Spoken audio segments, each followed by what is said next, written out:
Welcome back to another reading and correcting with me, Kindar, the Tiger Writes, and Ty, the Tiger Supervisor. These are where I read a chapter from one of my stories and correct it as I go. If you want to listen to these live, it's every Tuesday morning, 8 a.m. Eastern Time on Twitch. And if you are looking to support me, that is on my Patreon. Today we are doing chapter 112 of Breaking Step. Jackal stepped back with a surprised curse when the dogs growled at him. Serba let out a series of whistle, and the dog's ears straightened, a few ending their growling. I said settle down! She snapped, and they all had their rump on the ground, three still glaring at the fighter while the others looked at Serba. Tibs laughed at the disbelief expression on their face, which mirrored Jackal's. Serba? Jackal asked cautiously. Are you okay? I'm fine, she replied dismissively. It's too tight and hot. It's too tight and too hot and too... She shook her head. How do you deal with all this? Stow? Of course, she replied. Who else would I be? Serba, what happened to you? Jackal motioned to her cut and bloody armor. She looked down and tentatively touched the healed injury, almost fearfully. They hurt me, she said, her voice growing distant. I tried to fight them, but I couldn't bring anything to protect me. It hurt. She looked at Tibs. It hurt so much more than what Bardic did. It hurt me. She searched for a word, then tapped her chest. Here. I didn't know if you'd heard me. They broke me. I was losing. What are you? She spoke over Jackal as if she didn't hear him. Then we were here, running and fighting. Her expression darkened. You had the gall to tell me to stay out of the fight, and I thought you were just going to let that thing kill you. She chuckled. But it was just you being clever as usual. I'd have never thought to lure them where there was no essence. I ran after you because I wasn't going to let my first worthy leader just go to his death. I didn't know what to do when the wall came up. Then that thing stabbed you, so I sent my dogs to help, but all it did was make it notice me and... She touched her stomach again, thoughtfully this time. You were helping, then you had to go. Then you were holding me and I knew I'd be okay. I hurt. Then you were being stupid and telling me my dogs were worth less than I was, so I took matters in my hand and I didn't let my one chance to do something good pass. What did it matter if I wasn't going to be me after? It's not like I... She looked at Tibs and Jekyll. Wait, how am I still me? But you're Stowe, Tibs said, trying to breathe his worry down. Of course, she grinned. Stowe Mountain Crevice, that's me. So, Jekyll eyed the dogs. You aren't Serba? Don't be an idiot, Jackie. Of course I'm your sister. She paused. Okay, that is odd. Both Stowe and Serba are in you? Tib tried. Which one is in control? Jekyll asked, hope and fear in his voice. That's not how this works, she rolled her eyes. Why did I do that? How come I didn't have to think about everything I do? Why does it just happen? Genny, how does any of this work? I have no idea, she replied with a laugh. Serba looked up, then around. Where are you? Right here, Genny replied, her voice cracking with worry. Can't you see me?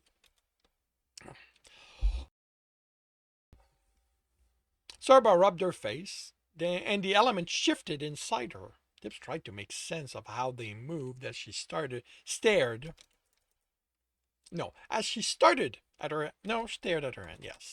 her hand in surprise, turning it over. He thought some would move where she figured the node of sight was, but none concentrated in that area. She looked around again, then stopped on her left. There you are, she said, relieved. This is going to take some getting used to. Okay, what in the abyss? What in the abyss is going on? Jekyll asked. I told you, Serba said, annoyed. I was. Tibs. Jekyll cut her off. Tibs, you tell me what's going on with my sister. And keep it short, you don't have that much time. They were gathering when I made it inside the dungeon. The them attacked Stowe because he helped against Sebastian and against the sickness, which turned out to be the them causing it. Dungeons aren't supposed to help. There's some people who simple. Tibs, no time. He nodded. He called out for help, and I came. Because of the dogs on this floor, I convinced Serba to help you by implying she was more important than you are. Sorry. The two of them rolled their eyes in an almost identical manner. Then she was surprised by the action again. We got in and fought the golem guards. She took control of the dogs because Stowe made them right no time. You'll have to explain why that is. We made it to the city hall, but the them was waiting. I tricked them into the trap that takes away essence. Then I fought them using the guards since they were attacking them too. Why do you not? No, that's also. But before I won, they realized Serba was there and attacked her to hurt me. I killed them, tried to heal her, but still was dying. She told me to go help him. I tried, but I have too much essence. I thought the dogs would work to hold Stowe while he healed. Serba snorted, then froze in surprise again. But she wouldn't let me. She told me a lot of bull about not being important and what she had, and that she only had this chance to be good. I wasn't going to let her do. Shoved me into me, Serba said, then frowned. Did that sound odd to any of you? Yes, Jekyll and Ganny said. And here we are. Serba continued, whatever I am. She looked at Ganny. You're alive, Tib said. That's the important thing. What about the part of you that's you? She closed her eyes. That's still. She closed her eyes. That's still broken, but nothing's escaping past. She motioned to herself. Your body, Tibbs offered. She nodded. And you really don't have to do anything to make the sounds come out? I had all the part in the golems there, but I could never get them to do anything. How do you not have to control any of this? Stowe, Genny asked. How about the rest of you? Are you? Is it still? Something rumbled in the distance. Then, when it stopped, Serba was panting. It's hard, but it's still there. Maybe once you have rested, Genny offered. Okay, this is weird and all, Jekyll said, but Tibbs has to hide. The entire guild is on its way to wring his neck. What? Serba said, getting to her feet. Then she looked at her stance in surprise. Tibbs saw the effort it took her not to comment on it. Why? They claim he tried to kill some important guy, the one checking on the guild leader to see if she was doing her job or something like that. Tried to kill him? So Tibbs asked, worried. I know. I have no idea where they got the idea, but then this old cleric, who looked like he'd just been visited by his element, said you'd gone into the dungeon and I took off while the commander was putting his people together. When I shoved my way past the guards at the door, I could see the mass of them leaving the city. Hopefully, they don't know you the way I do, and they'll go through the other floors before making it. They're on this floor, Serba said, alarmed. I don't know if I can stop them. It's hard to feel right now. No. It failed. There hadn't been enough corruption to finish the job. You and Jekyll hide. I did this. I'll deal with them. Jekyll stared at him. That's what you were working on? Abyss, why didn't you tell me? Let me help. Because you'd want to help. This isn't like kicking a door. I thought. He breathed his worry down. You aren't paying for me failing. Stowe, can you hide it? You can hide him, right? I'll take him to the cradle, Serba said. Once it's sealed, no one will find him. Then you two go and I'll. No. Jekyll crossed his arm over his chest. I am not letting you face them alone. We're a team, Tibbs. We work. You have Krosef. You think that you getting killed isn't going to hurt him? I'm not his man. You made him a promise, and you're my. Serba's shrill whistle silenced him. He glared at his sister as she whistled again, and the dogs took position around Jekyll. Tibbs gave an order, Jackie. Don't call me that, he replied. You know I hate it. She grinned, and Jekyll turned to stone. You really think you can force me to abandon Tibbs? More whistles. Then she took a step back.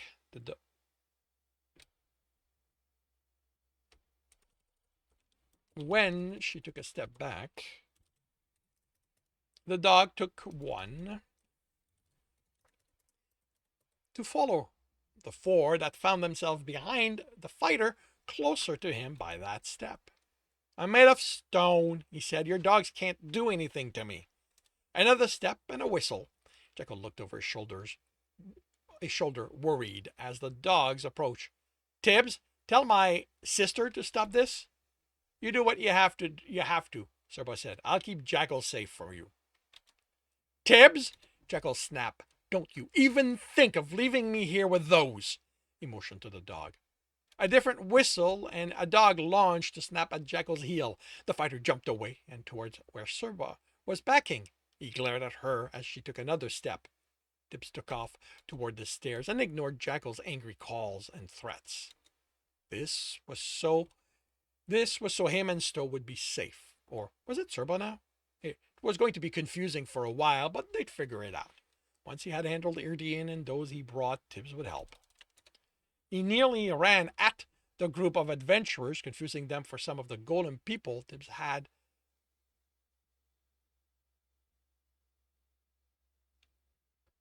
Okay, Tibs nearly ran at the group of adventurers, confusing them for some people.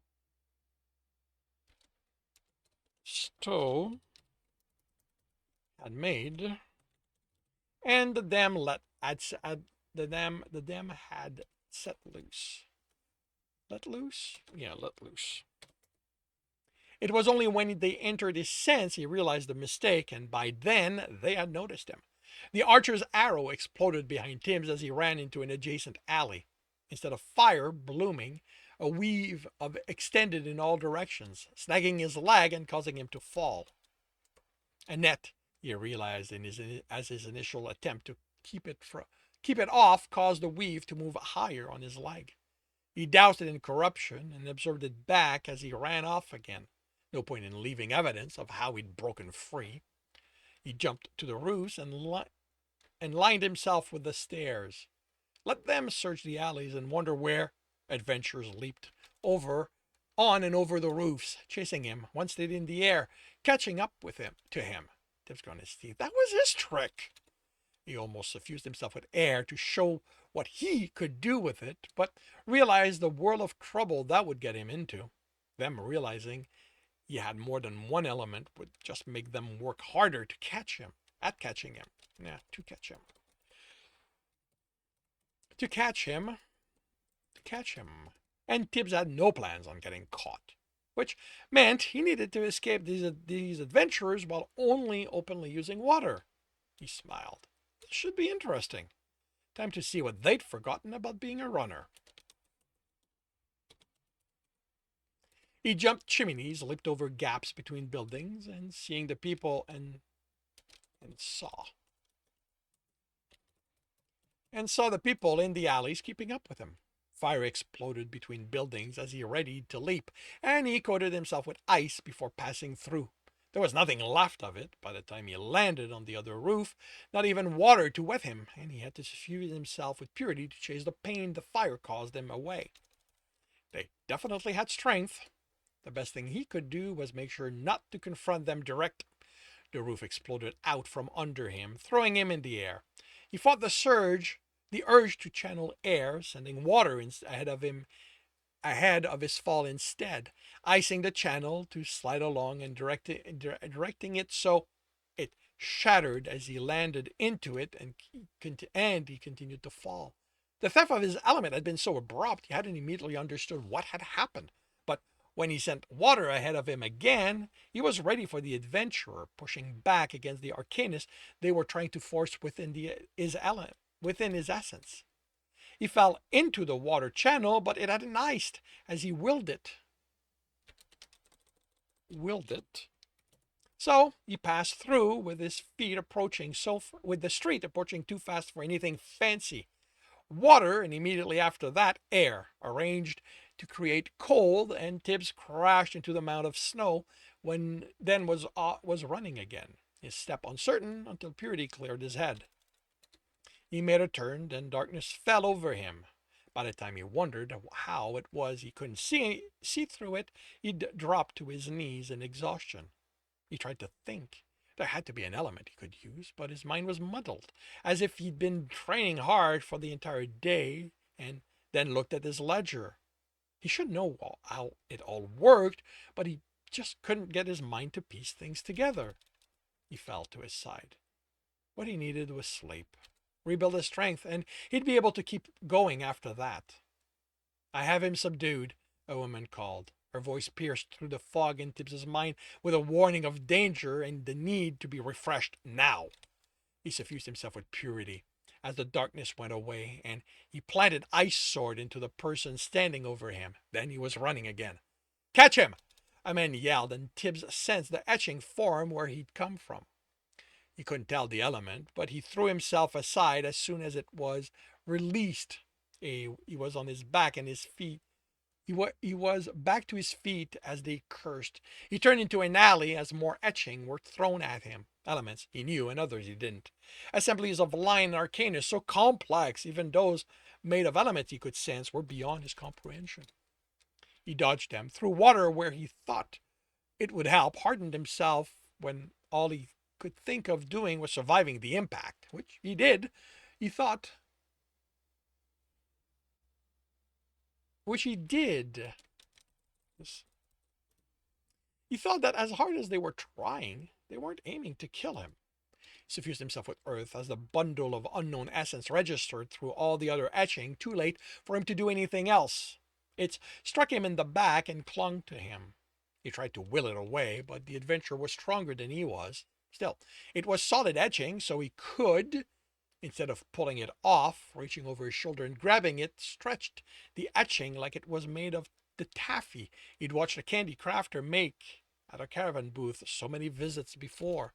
But unlike that, this was also sticking, coating his hand instead of being flung away when he tried to get rid of it. And now what was on his back was oozing down. Blasting it with water didn't help. The water just Tibbs had no idea what had happened to it as it made contact, but the oozing etching remained. He put corruption between the etching and his clothing, and instead of eating away at it, the corruption flared out of his control, eating at his clothing. Using metal to cut it off sent that essence expanding in all directions. What was this element? And it was getting heavier as it coated his leg, as if he had to push through air instead of run. As if he had to push through the air instead of run.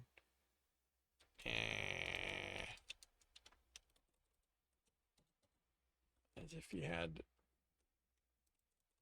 he had to force his way through the air. Air sent some of it flying off, making people around him exclaim in surprise and making him realize they were catching up to him.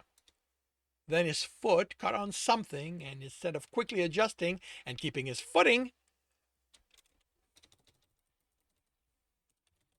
his balance, Tibbs' leg dragged, slowed by the etching, and he fell forward. The etching also kept him from putting his arms up before him to cushion the impact. But the ground was earth, so it didn't hurt. As he pushed himself to his knees, the etching pulled him down, sticking to the ground. Got to admire his determination. A man said to Tibbs' side, I admire nothing of a would-be assassin who uses what we taught him against us. A woman spat. He saw the kick out of the corner of his eyes, leather boot instead of metal. Before he thought better, he suffused himself with earth and immediately let go after she hit and cursed, bouncing on the foot to others' laughter.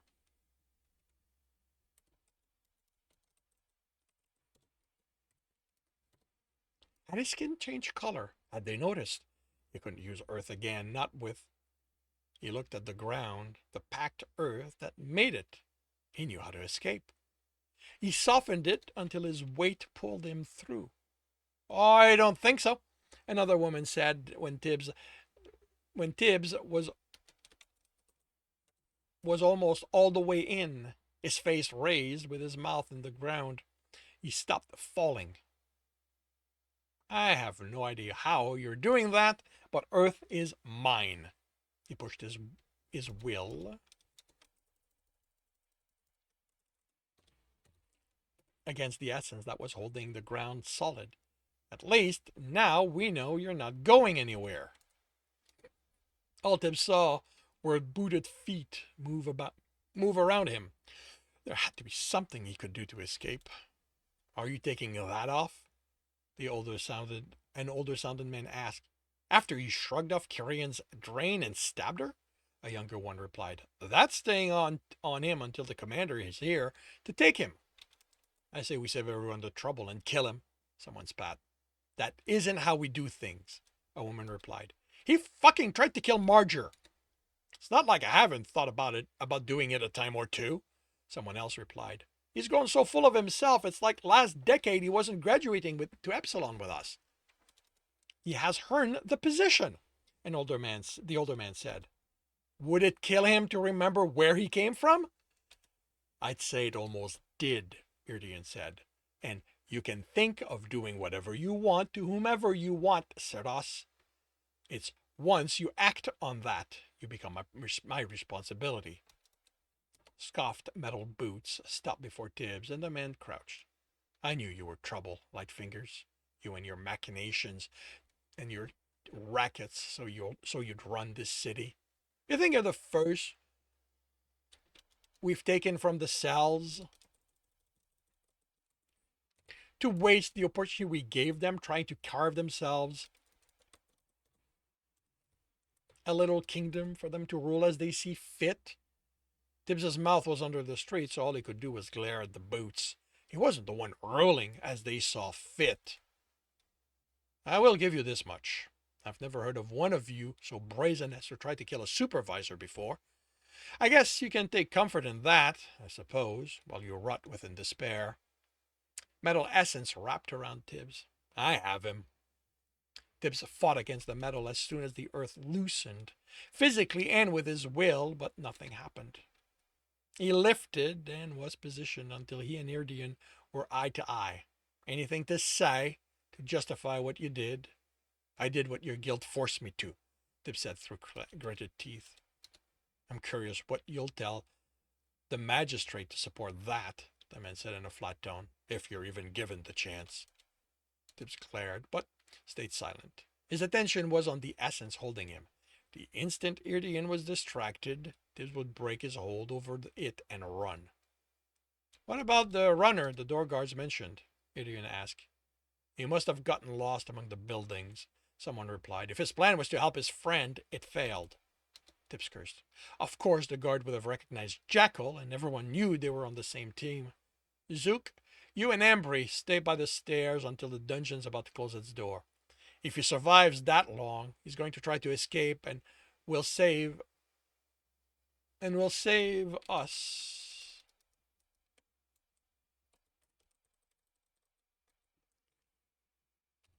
Save us the trouble of rounding him up with the rest of Lightfinger's team. Or did you think I was going to give them a chance to destroy whatever evidence of your plan you left behind? And because none of them had broken the commander's precious rule, Tibs knew he'd let them go. What if he doesn't show up? Omen asked. Then he's already dead, or will be well before the dungeon opens its door again, Irdian replied. And that concludes chapter 112 of Breaking Step. If you are enjoying this, please leave a like. If you want to know when the next chapter will be up, subscribe and hit the bell. If you want to read this story as well as the other book in the series, the other books in the series, they are up for free on Royal Road. If you want to read ahead of that, as well as support me, that is on my Patreon, where we are about 20 chapters ahead.